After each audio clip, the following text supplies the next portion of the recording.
All right, everybody. Welcome. Today we are here with Mr. Chuck Lewis of Sheraton Park Farms in Wilkes County, North Carolina. And we're going to have a conversation about regenerative ag and what it's like to do it and how to get into it and all sorts of stuff like that. So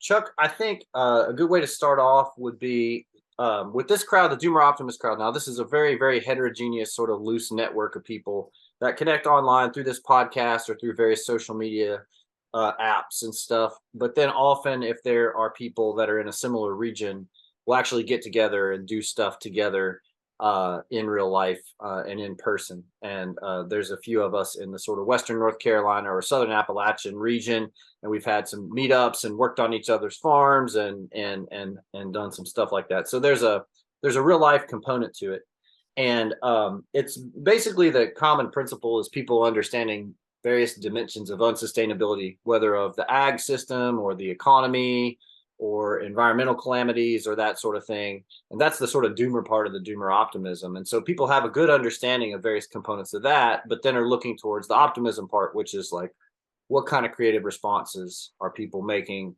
to move in a good direction that's better for society, better for the environment, better for the food system, better for animals, better for ecosystems, and that sort of thing. So I think that, you can give us a kind of rundown of what you and Saundra have been doing, what your operation is like, and we'll kind of dig into some things. And um, I'm just looking forward to like a real kind of practical discussion of just from your perspective and from your experience. So what I wanted to start out is if you wouldn't mind to just give a thumbnail sketch of your operation. What does it look like?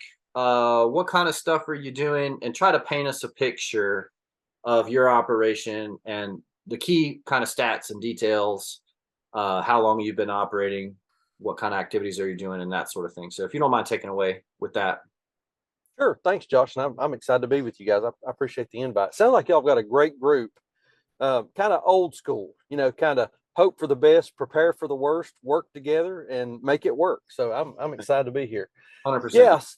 Yeah. So my wife, Saundra, and I, we are, in the farming world, we're pretty new. We just have entered our 6th year of farming. We own 70 acres in Wilkes County, which is in the northwestern corner of North Carolina, right at the base of the Blue Ridge Mountains. We get kind of odd weather where we are. It'll snow 10 minutes to the north of us, and it'll rain 10 minutes to the south of us, and we get ice. So we're kind of we could get some crazy weather. But so yeah, real quick. So we started out, like I said, this is our 6th year. And so before we got into farming, my wife and I were living in, a 2,500 square foot house on an acre lot that was all driveway and grass. And so that was it. And so my wife, who's a fantastic cook, decided that she wanted to learn how to do butcher work, how to fabricate the carcass of an animal into usable steaks and roasts and ground and sausage and all that kind of stuff. And so she done a summer internship, unpaid, at a small local family-owned butcher shop up in West Jefferson, North Carolina, which at the time was about 45 minutes from where we were living. And so she comes home one day and she says, I think there's something to this locally grown, know your food, know your farmer kind of thing. And I said, I'm sure there probably is. And then I went on about scrolling through Facebook or playing online poker or whatever it was I was doing at the time. And then a couple of weeks later, we were kind of spooling through Netflix, and there was this movie on there a documentary called Food Inc. Mm-hmm. So we clicked on that and watched it, and that was my first introduction to this guy, this crazy lunatic guy up in the Shenandoah Valley of Virginia by the name of Joel Salatin. And he was talking about the industrialized food system and heritage food systems and local regenerative ag and all that kind of thing. And man, I'll just tell you, the neurons, the synapses connected, and the light bulb came on, and I'm like, that he's right. There's something to this. So about that same time, as fate would kind of deal the cards, I was working and still working for a state government agency, and had an opportunity to take a promotion, which was going to cause us to have to move. It was a promotion in Raleigh, which was about 2.5 hours from where we were living. And so we decided, okay, if we're going to move, let's buy a little bit of property and let's start growing our own food, you know. So that was kind of what we done. We ended up buying a small 20-acre, basically abandoned farm near Greensboro, North Carolina, which is, I guess Greensboro's about the third. Yeah, Greensboro's about the third largest city in North Carolina. So we're about 20 acres south of there. It was an old farm that had been basically soybeans, corn, tobacco. You know, it had just been farmed to death. There was no nutrients whatsoever on the land. It was pretty worn out. And so we bought this, and we kind of started this foray into farming. Well, initially we were going to go all in on meat chickens. We wanted to do broilers. That was kind of, you know, we were going to do broilers for ourselves and maybe have a few extra to sell. How did you okay, so that's where you started. Yeah, Like, you're gonna do broiler chickens, and what was it about it? You were like, okay, they're small, they seem manageable. Like, what was it yeah, that attracted you to that? exactly. Broilers were small, manageable, easy. For the novice, there's just not a whole lot of way you can mess it. There's not a whole lot of way that you can mess it up. Okay. For the land that we were on, there was no perimeter fencing. So, you know, a larger animal like cattle or sheep or goats or something like that just wasn't in the cards, because we're going to have to put a lot of money into infrastructure to Right. make that work. And getting started with broiler chickens, you know, we could build a pen, we could build a mobile tractor for these chickens for about $300. And it was a low barrier to entry, basically is what it was. It was low barrier to entry, super simple. So I was driving back and forth to work, and on my commute, I was consuming every bit of content that I could consume. Podcast. I was watching YouTube videos. I was reading, not while I was driving, reading books. You know, I was learning everything I could learn about how to get started in this chicken thing. Uh-huh. And so I was listening to a podcast, and the name of it was The Grass Fed Life. Darby Simpson and Diego Footer. I'll never forget it. I'll never forget the podcast. And Darby said, hour for hour, pound for pound, based on your labor, effort, and input, pigs are more profitable than chickens. Well, you know, I'm a little bit of a capitalist. You know, it takes money to make the world go round. So I came home that afternoon and I made the grand announcement to my wife, we're getting pigs. So with a little bit of a side eye, she's like, okay, how are we going to do that? I said, I don't know, but I'll figure it out. So Valentine's week 2018, we got 40 broiler chicks in the mail, and we bought 6 pigs. I would not recommend that to anyone with zero experience. I wouldn't recommend that to anybody. So we ended up that first spring, that, like I said, that's February of 18. We got 50 broiler chicks and 6 pigs. Fast forward 5 years, 2022, last year, we processed about 45 or 46 pigs, 20 some cattle, 17 or 1,800 chickens, and a couple of hundred turkeys. So in a very, very short period of time, we went from this zero farming experience to kind of a full-fledged. I mean, you know, last year we had, you know, over six-figure gross income on just farming itself. So we went kind of from 0 to 60 in a hurry. Good. So that's Can we drill down a little bit there? Because absolutely, yeah. There's a lot in between. Yeah. Right. And that's what I want to. That's something I had in my pregame notes here that I made. You used the term that I wrote in my pregame notes, which were talking about barriers to entry, right? Yeah. And so that's that. You know, you might just have the personal proclivity that you learn about something that sounds cool, and you're like, I'm going to go try that. I'm going to come home and make an announcement that we're getting pigs, you know, or something like that.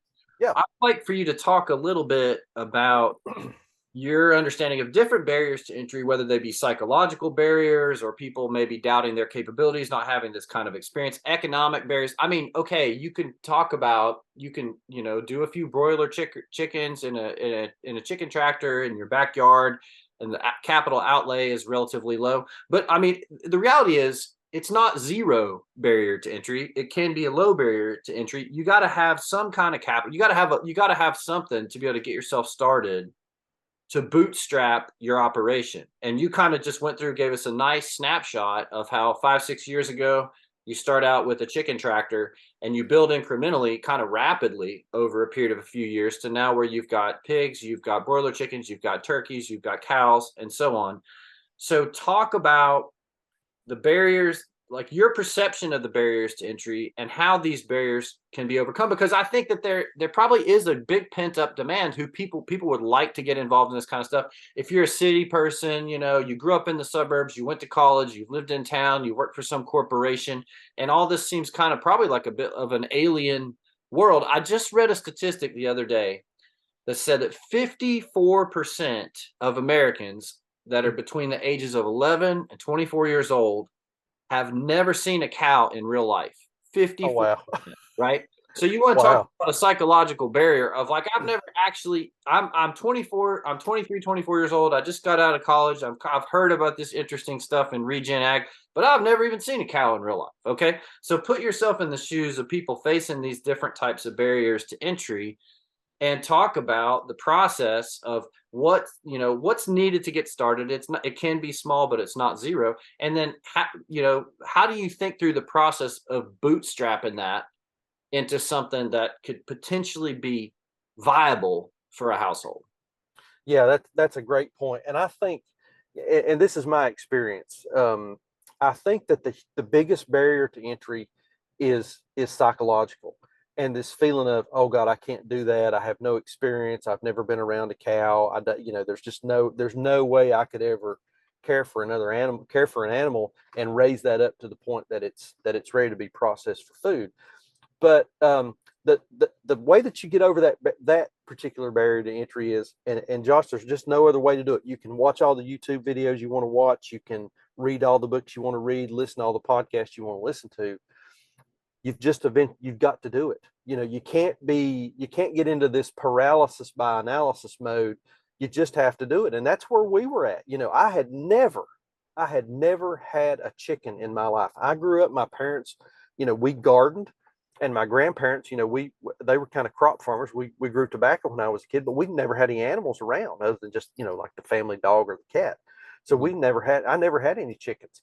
And so I had read all I could read. I had watched all I could watch. And finally, my wife said, you know, if you're going to do this, you're going to just have to do it. You're just going to have to get some chickens and just, you know, honestly, there are probably some chickens that are going to suffer at your ignorance, but that's the way you learn. You just got to do it. So I think the first barrier to entry and the biggest barrier to entry is just between your own ears. Man, you just got to get some chickens and just go for it, or pigs and just go for it, or whatever it is, and just take that leap of faith. On the economic side, the way that we've looked at every enterprise that we've ever started, and I got this idea from, I think it's Tim Ferriss. Look at something that you're going to try to do as an experiment. Okay, just because I go buy 6 pigs does not mean I'm always locked into pigs and I'm going to always have to have pigs. We're going to get this first set of pigs, and this is an experiment. We're going to see, do we like it? Can we manage it? Is it profitable for us? You know, this just may, you know, pigs just may not be a fit for us, and we may just not like doing it. So, you know, just getting something to start with and starting small, starting on a small scale. I think from an economic perspective is the way to go. You know, it doesn't make sense to go out. Let's use pigs for example. In the commercial world, to start a pig farm, you're going to have to have, you know, 4 or 5 acres of land, and then you're going to have to build a hog house, which is going to be about 80 feet wide by 200 feet long, which is going to cost you about $500,000. That's a huge barrier to entry. If you're doing this on a small homestead or regenerative ag scale, you can buy a couple sections of netting, electrified netting from like a company like Premier One, couple $100. Go out and find you 2 or 3 piglets. You can pick up 2 or 3 piglets, you know, depending on where you're at in your markets, 50, $100 a piece. So now you're into this thing for, you know, a couple $100 for your netting, $100 for your piglets. So you're $300 in. Now you're going to have to buy a little bit of feed. Well, supplement with table scraps and with kitchen scraps and day old bread, and then a little bit of feed from your local feed store, and you can get a pig to size ready to go, for, you know, just a few $100. take that thing, get it processed, or learn to process on your own farm. That's another barrier to entry, but there's lots of videos and things out there. There are people in your community that know how to do that, that would love to come over and show you and help you process a pig. And so now you've just put one pig in your freezer that your family can eat on for the course of the next year. You've got a second pig, sell that to friends and family, folks in your neighborhood, and pay for the one that you had. So now you've got all of your costs covered, and basically you've put a pig in your freezer for nothing. You can sell that second one and cover your costs. So from an economic standpoint, the way we approached it initially was we wanted to grow enough to feed ourselves and grow enough to sell so that we're feeding ourselves for free. And that's how we kind of started. Pigs, low barrier to entry in terms of economic cost there, maybe a little higher barrier to entry in terms of, sort of what's between your ears, because pigs are a little bigger animal. They can be a little bit, stubborn and cantankerous to deal with. Chickens, low barrier to entry on cost. Chickens are small, they're easy to manage. Your children, your kids can help take care of those. And then, man, everybody eats chicken. You grow 50 chickens, you keep 25, sell 25, and you've paid for all your cost on those birds. So that's kind of what I look at in terms of barrier to entry. The two biggest ones being that sort of that psychological barrier, and then the economics. Again, depending on your economic situation, it can be very negligible to get started. Okay, cool. So, um, what I want you to riff on a little bit is, so you guys have a great YouTube channel, and I have some questions about that. I want to get into that in a second, but kind of a segue into that topic is, so my view is that it's probably quite similar to your view, is that especially when it comes to any sector of the economy, but especially the food system, we're facing a variety of challenges from environmental sustainability, pollution, the use of herbicides and other things that are damaging to the ecosystem, dependence on fossil fuels, consolidation in agribusiness, and all that kind of stuff. And if we want to eat in the future, we're going to have to transition our agricultural model to something more like a distributed, biodiverse type of farming, like the kind of stuff that you guys are practicing. And it's necessarily going to need to involve a lot more people than are currently involved in the consolidated agribusiness process. And so I think a part of what we're trying to do is to advertise this life, this lifestyle, this livelihood, and attract more people to get involved in this kind of thing. And so what I wanted to see if you haven't some ideas based on perhaps, your YouTube channel and your audience there, or on people that come to your farm activities and your workshops or other, social media interactions or other interactions that you have.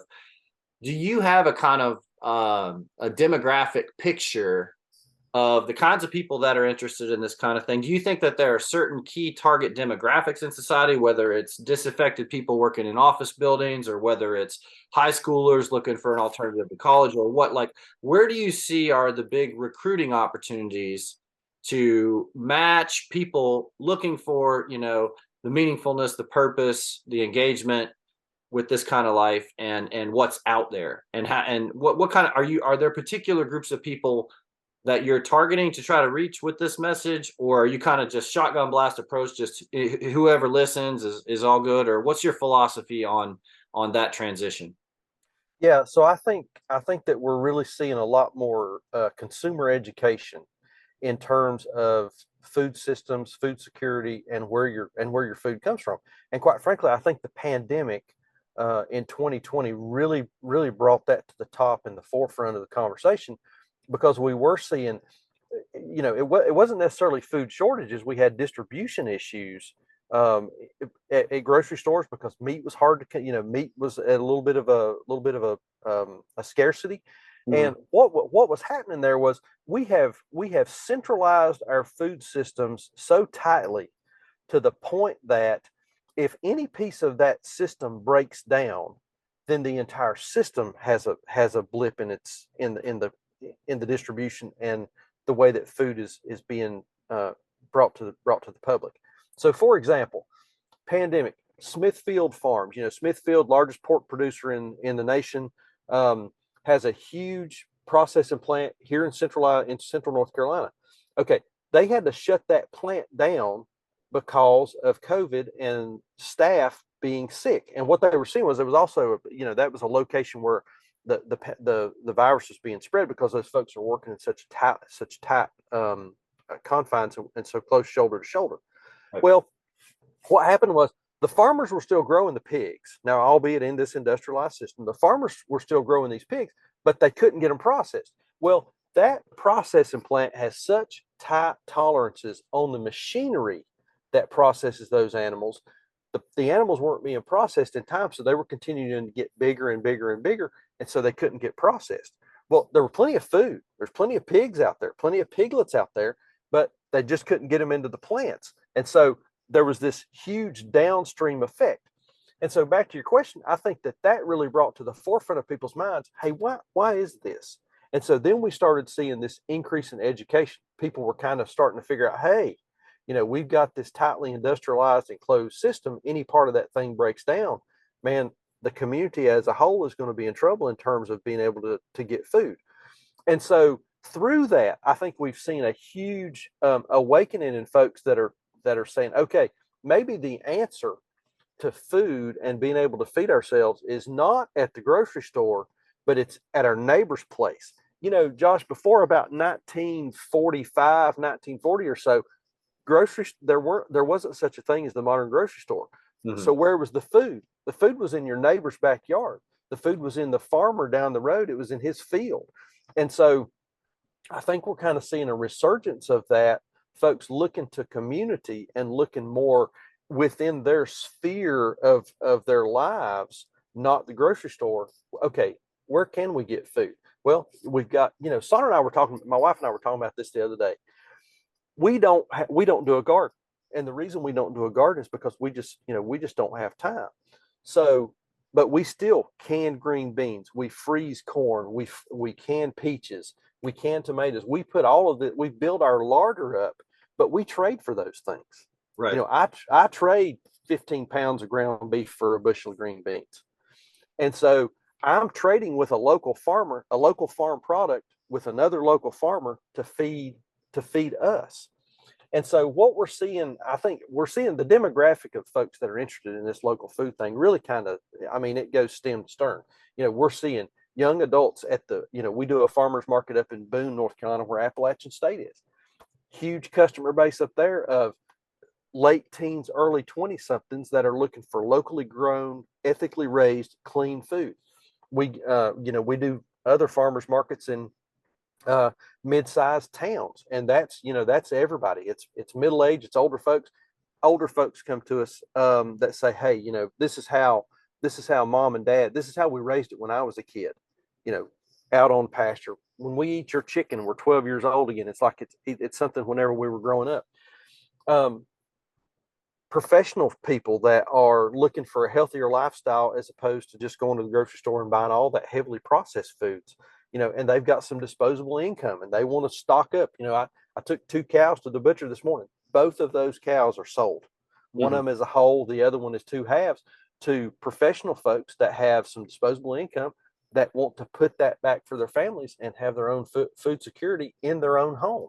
So the demographic kind of goes from beginning to end, socioeconomic status from, kind of lower socioeconomic status to folks that have got more disposable income.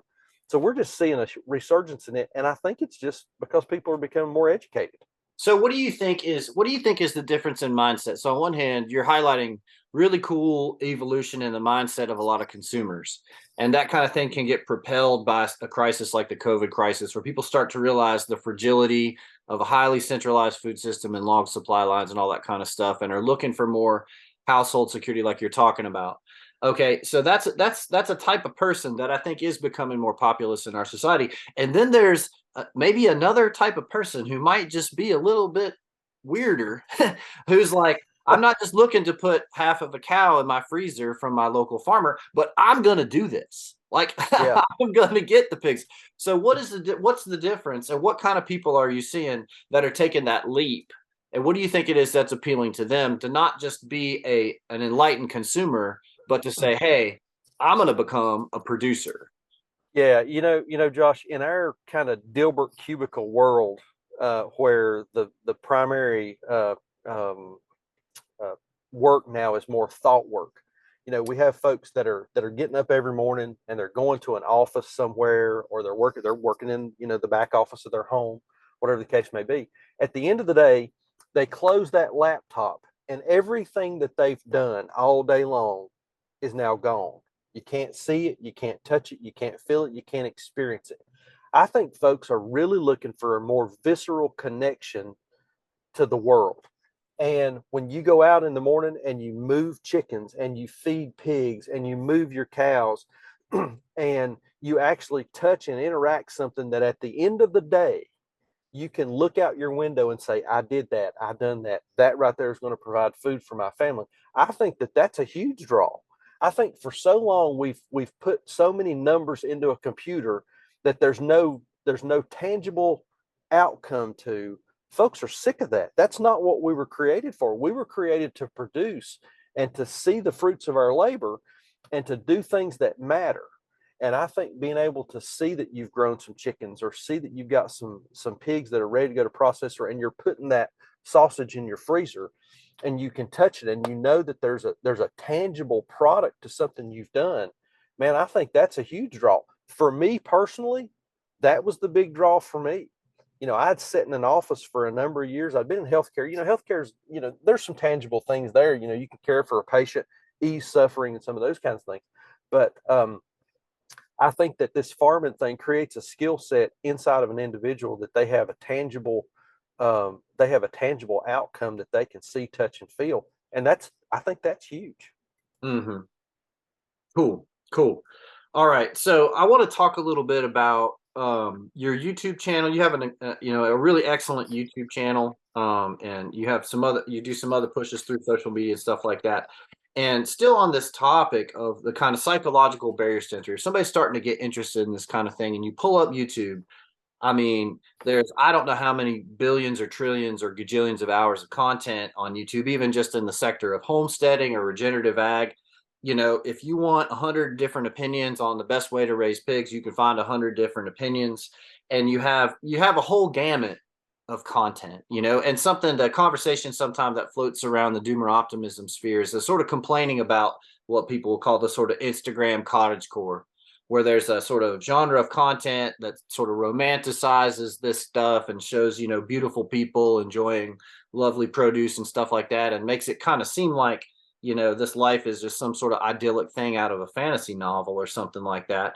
In reality, things can be difficult, ugly, challenging. We interface all the time with death, and it's very real. We had to postpone this conversation for a few weeks because when it was originally scheduled, I went out in the morning to check on the animals, and one of our lambs had got himself choked up in the netting and strangled himself to death, and I had that to deal with, and that's just kind of how things go from time to time.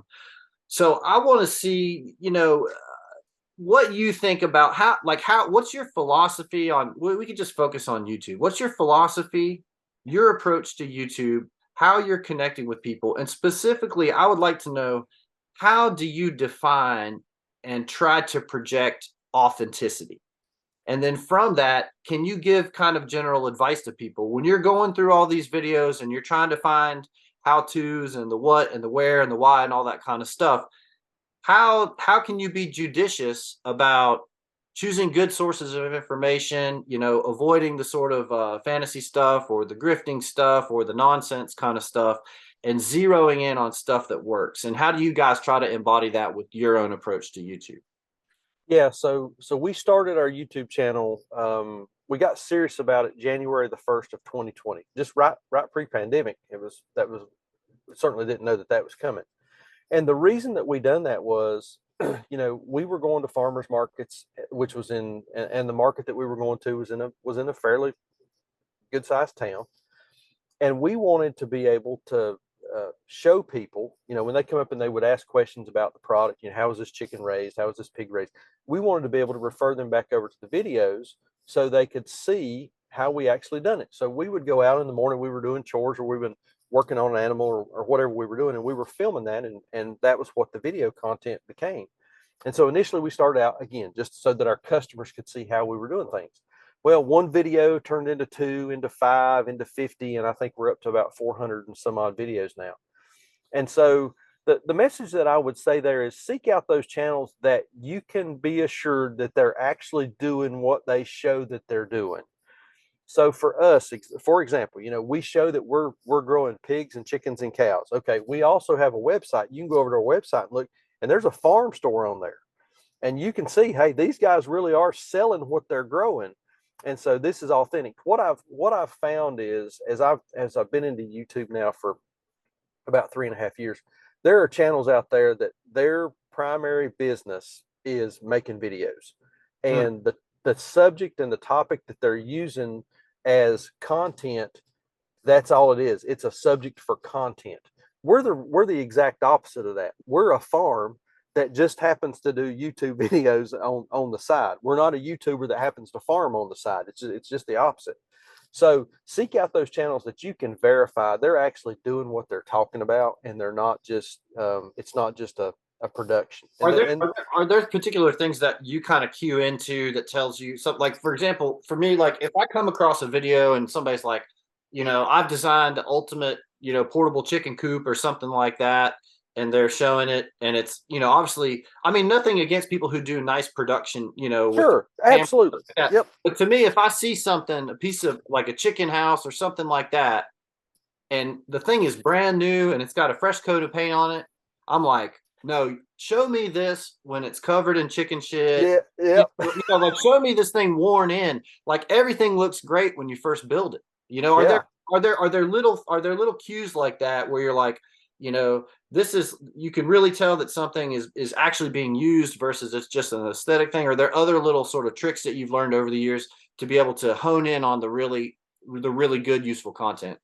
Yeah, so the thing I would say there is look at the content as a body of work, not just an individual video. Mm-hmm.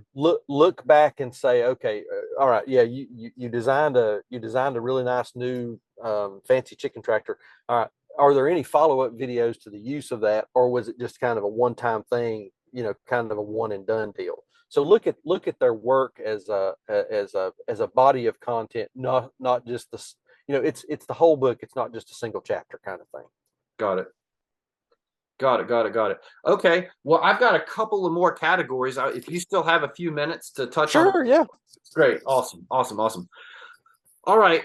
I was thinking along the idea of a kind of impromptu SWOT analysis, like the strengths, weaknesses, opportunities, and the threats and stuff like that. And so I was wondering if you could maybe reflect a bit mainly from your perspective in your operation. I'm sure there'll be like a lot of good sort of generalizable ideas and stuff. But if we can look at, for example, weaknesses and threats like that, what you potentially see as potential choke points, potential vulnerabilities, or pitfalls, or obstacles, or things like that to this kind of operation or to your operation. And this could be anything. It could be regulatory. It could be, the government's going to pass a law that says all these small producers are going to have to go out of business or something.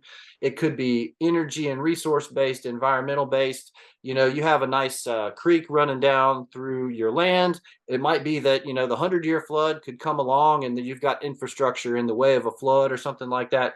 It could be economic. It could be inflation. It could be the cost of feed. It could be economic factors that affect on the production side or on the consumer side or on both sides or whatever. Just in general, when you're contemplating your operation, when you're walking around your farm, when you're thinking about the next 6 months or year, 2 years or 5 years, what kind of things come up to the surface for you as, wow, that's a potential vulnerability, that's a potential weakness, that's a potential obstacle that we ought to try to be prepared for? And what kinds of things come up in your mind when you think like that?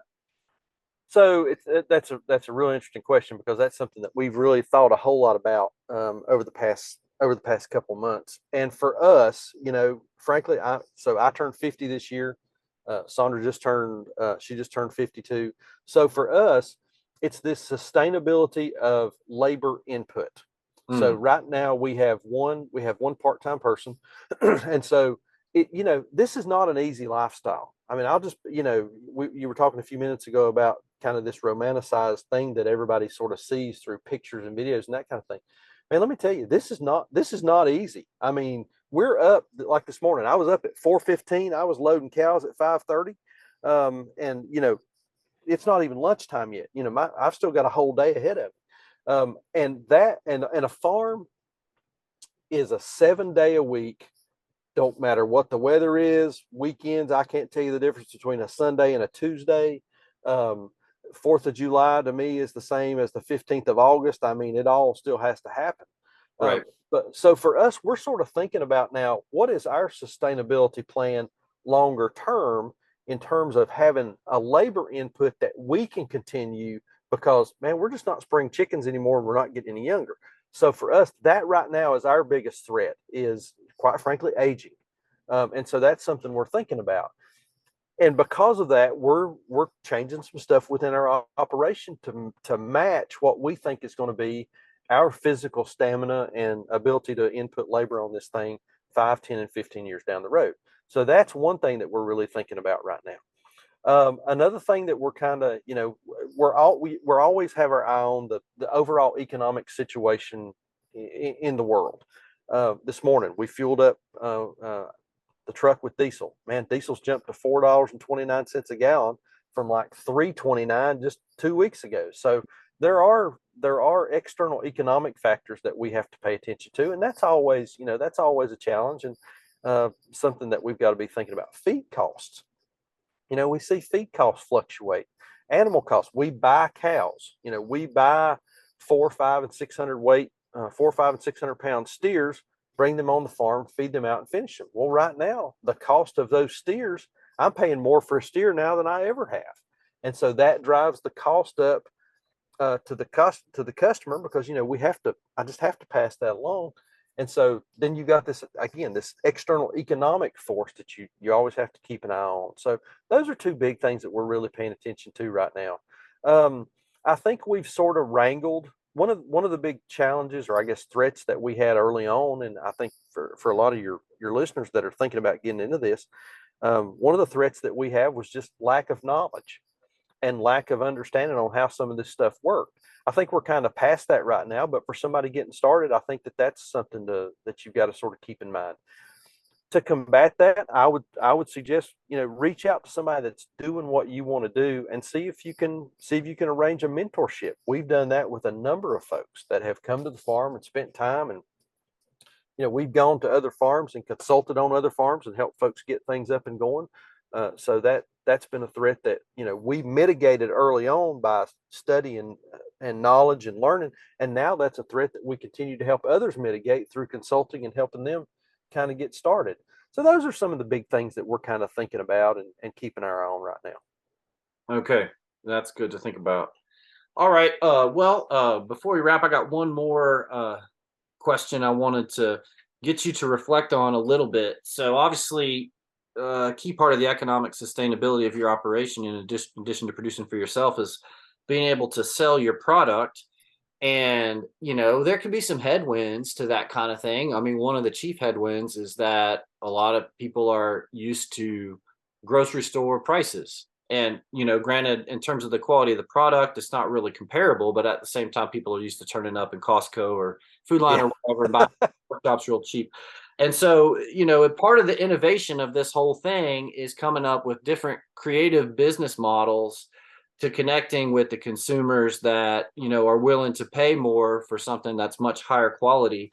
And there's a lot of iterations out there. I mean, there's and you guys have a lot of experience with different models. So there's farmers markets, there's like selling to restaurants or to, kind of consumer groups. There's the CSA type model of funding a farm. There's food aggregators like the Food Hub that aggregate, local food from lots of different farms and then part it out to different consumers. There's potentially grant opportunities for small farms and things like that. So there are all sorts of ways to try to funnel some income back into the farm operation to keep it going and to help it grow to some kind of long-term, durable, sustainable economic model. So I just wonder if you could give us some of your thoughts on these models that I've mentioned or others that you're familiar with, and specifically some of the pros and cons of those things, and maybe where you think things are going. Because obviously, if you can't sell the inventory, then you're dead in the water. So what are some of your strategic thinking on that factor? Yeah, price point does seem to be a bit of a sticking point for some consumers, and it just kind of depends on the consumer. And it is it's a little bit of a tough sale. You can go down to the meat department at Walmart and you can buy a whole chicken for, I've not even looked at whole chickens in Walmart. What, maybe 99 cents a pound, $1.09 a pound. And I sell a whole chicken for $5.49 a pound. So it is a little bit of a shock to the wallet sometimes if you're not used to buying from us, or from a local farm. But yeah, you talk about, so first off, let's talk a little bit about direct to consumer, and that's the farmer's market, or that's the customer that's coming to the farm to buy directly from us. And that's probably 85% of our sales is that direct to consumer business. The way that we overcome that is, first off, you have to have a knowledgeable customer. You've got to have a customer that knows the difference. They know that when they come and buy a pack of bacon from me, that's a much different that's a much different thing than a pack of Smithfield bacon that they're going to get down at Harris Teeter. So you've got to have a knowledgeable customer. But the thing that we found, Josh, is you've got to sell your story. People buy the story. They buy the fact that this animal was raised 10 miles down the road. It was born on the farm and it's lived its whole life on a farm. They're talking to the guy that actually fed that animal every single day. They're talking to the guy that moved it. They know that this animal was raised ethically. It was rotated on pasture. It lived it was able to express the fullness of its life. It lived like a pig. It didn't live like some widget in a factory. So people are very, very interested in the story. And that's huge in the direct to retail space. And again, that's about 85% of what we do. We also do we do some business through an aggregator. There's a group in Boone, North Carolina called the High Country Food Hub. I think they've got 80 or 90 some producers now that's selling everything from sausage to soap and everything in between. And so we sell quite a bit of product through that. And those are customers that are looking for the sort of the avatar customer there, locally grown, know where it was raised, supporting local, that kind of customer. And so we do, again, about 15% of our business goes through that High Country Food Hub. And usually those are customers, they want to buy local, they want to support local, but they can't get to a farmer's market, or they go to a farmer's market, they can't get everything that they want. So it's kind of like a shopping mall, for local businesses. And it's a great outlet for us because it sort of introduces us to and exposes us to customers, I think, Josh, in 4 or 5 counties that we otherwise would not have had any exposure to. And through that, we've had customers that have kind of shifted over and are buying all of their meats from us. So that's been a huge piece of our business. And we started that last year. Yeah, last year. Yeah. And like I say, it's grown to about 15% of our business now. So those are our two primary outlets: that direct customer retail, and then that aggregator. Those are really good outlets for folks that are in this space, trying to get your product out, trying to get your stuff out there. And the aggregators, the nice thing, so advertising. Let's talk a little bit about that. The nice thing about the aggregator is they do all the advertising for you. And so they're putting your name out there to their customer base. So you're kind of tagging on and using an established customer set that they have to get your product out. The farmers market, that's really huge because the people that are coming to those markets are generally folks that are educated. They know about local food. They're trying to opt out of that industrialized food system. So they're seeking you out, and they're coming to a location where there's a handful of folks like you that are doing what you do, and they're looking for those products. And so we use those as primary sources of advertisement. In addition to, like we were talking a while ago about the Facebook, we also have a fair size we have a big YouTube channel, fair size Facebook presence and Instagram presence. And so the markets, they see us on social media, and then the market is where they come to buy. So it all kind of works hand in hand. I mean, it's kind of a gear driven thing. One thing drives something else. Gotcha. Well, I have a funny anecdote for you about the whole selling the story of your animals and stuff. So we've been selling our lamb at the farmers market in Hickory, North Carolina, and I had the idea. I got actually livestock cam. It's like a game cam, so I can keep an eye on things and monitor if there's predators coming around, that sort of thing. And I can pull it up on my phone or on my computer, and I can get live images, I can get videos, all this kind of stuff.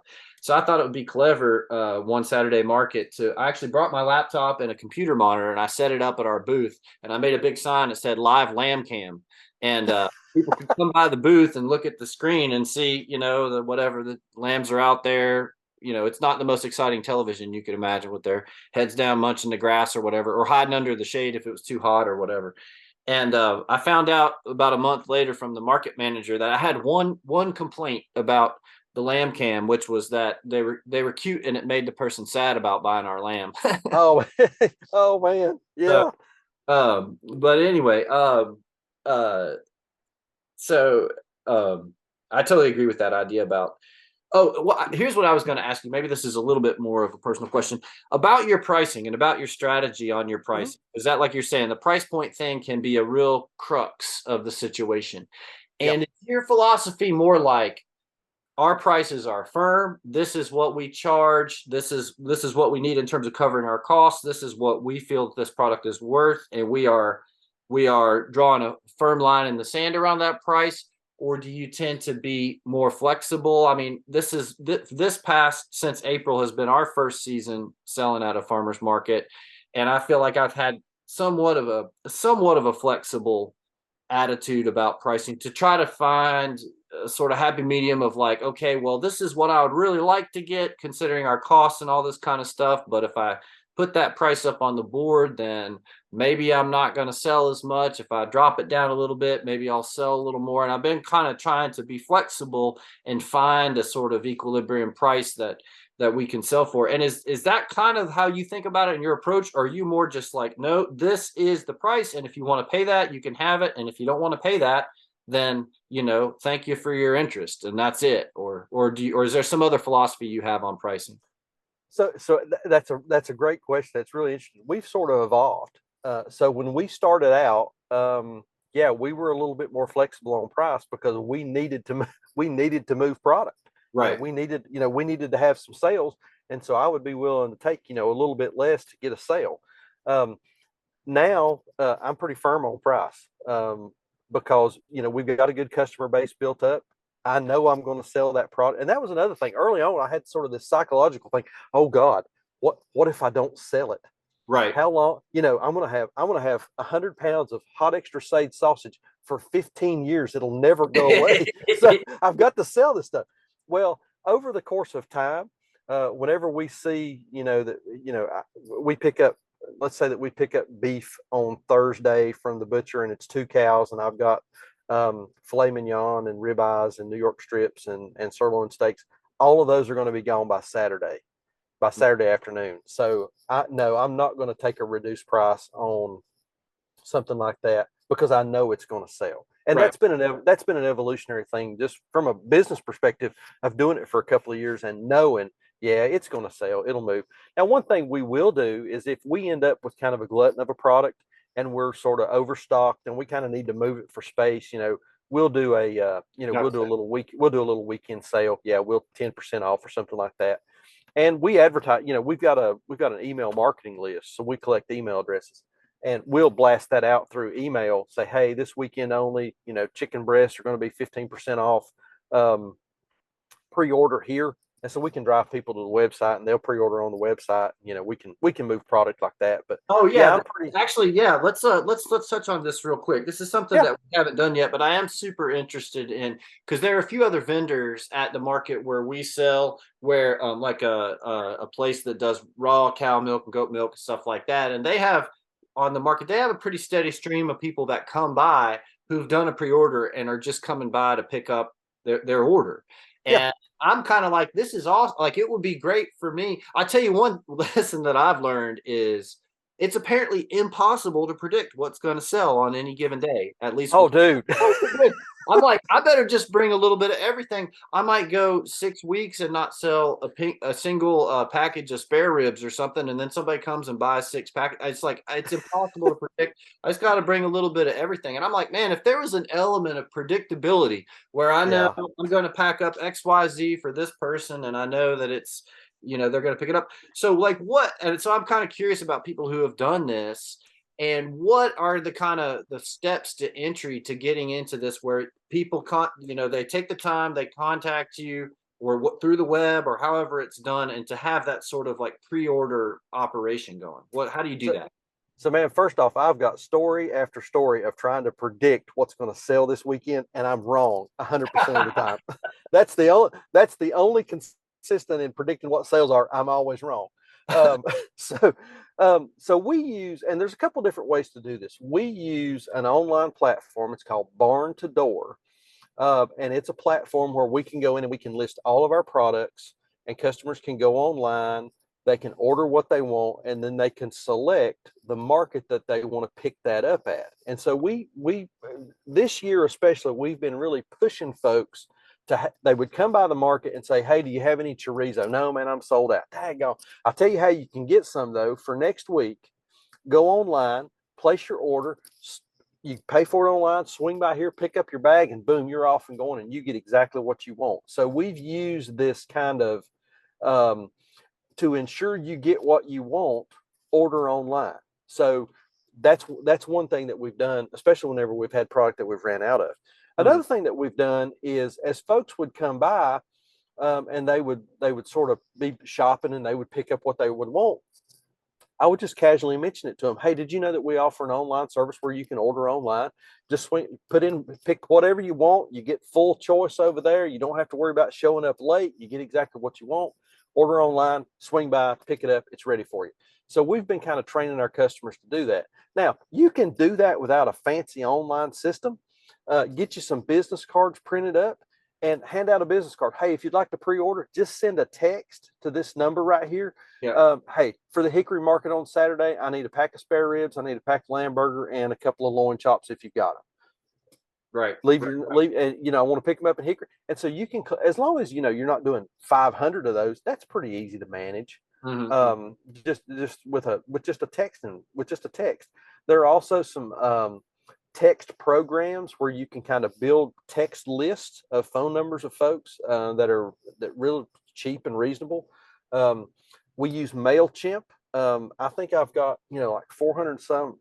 No, I've got over 1,000 email addresses in there, and I don't even pay for MailChimp. I'm still on the free plan. So there's some free stuff out there that you can use. Keep in mind, you sort of get what you pay for, and features and some of those kinds of things are a little more robust if you're willing to pay.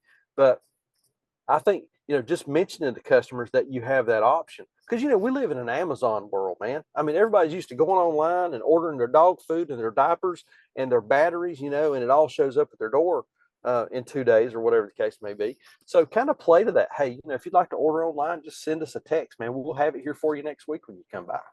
Right on. Yeah, we've done a little bit of that. It hasn't really taken off yet. My thought is just like, you're at the farmer's market in the moment, in 3 days from now, you're not going to be thinking about what kind of pork chops you want, at the end of the week or whatever. Yeah. There's just probably some like activation energy barrier to get over to some. So that's definitely, this is a very personal self-serving question on my part, but hopefully some of the listeners will be interested in that too, because that's like that kind of thing, like whether it's working with an aggregator or selling to a local butcher shop or something like that, that's selling do you guys sell any of your meat through any like local butcher storefronts, or no?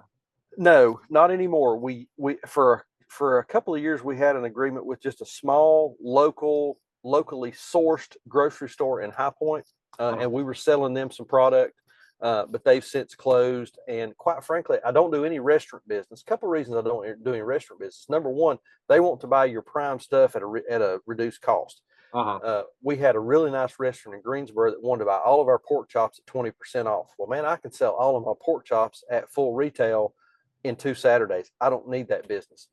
Okay. And then I guess the trade-off would be, you just show up one time to the restaurant, you bring them one order, and it's more time efficient than you're exactly all day at the farmer's market. But then there's a sort of balance with how much they're looking for, like some kind of a wholesale discount or something. You're exactly right. Yeah, the trade-off there is you move all that product at one time. And I would be fine moving all of the prime cuts at one time if they would also buy some of the stuff that doesn't sell as well, like pork shank. Well, they want to buy chops, but they don't want to buy shanks. Well, then I'm left with shanks that I've got to go peddle in a market and try to get rid of them. You know, it takes me 6 months to do it, and I don't have any of the prime cuts to sell to the customers too. So, but Right. you're exactly right. The trade off there is the fact that you can move all the product at one time. Another reason I don't sell to restaurants is just kind of rewind back to 2020. You know, I knew a lot of guys that hung their hat. Their business model was we sell to restaurants. Well, what happened in 2020? Yeah. Restaurants got shuttered. So now guys are standing here with freezers full of product, you know, kind of like all dressed up and no place to go. They Right. didn't have an outlet. They didn't have an outlet for that stuff. So, you know, that's been one thing that we've sort of been shy on is, you know, I would rather have a market that I have much more control over as opposed to something that could, you know, just kind of fade away at the blink of an eye. So we try to stick with the steady, what we know is going to be there through thick and thin. Got it. Got it. Well, this has been super great. You've given us a bunch of time, about an hour this morning while you're on the road on the way back from the processor. I think that there's going to be a huge amount of interest in this conversation. Do you have any? Do you want to list some of your social or your websites or whatever? What would you drive people towards to learn more about your operation? Sure, yeah. So, like I said, we're on the major social platforms: YouTube, Facebook, Instagram. Sheraton Park Farms, Sheraton Park Farms, Sheraton Park Farms with an S, and then also you can visit us at our website www.sheratonparkfarms.com. Awesome. Well, Chuck, thank you so much for your time today. It's been great chatting with you, and hope to catch up with you in person soon. Sounds good, Josh. Thanks so much. Yeah, buddy.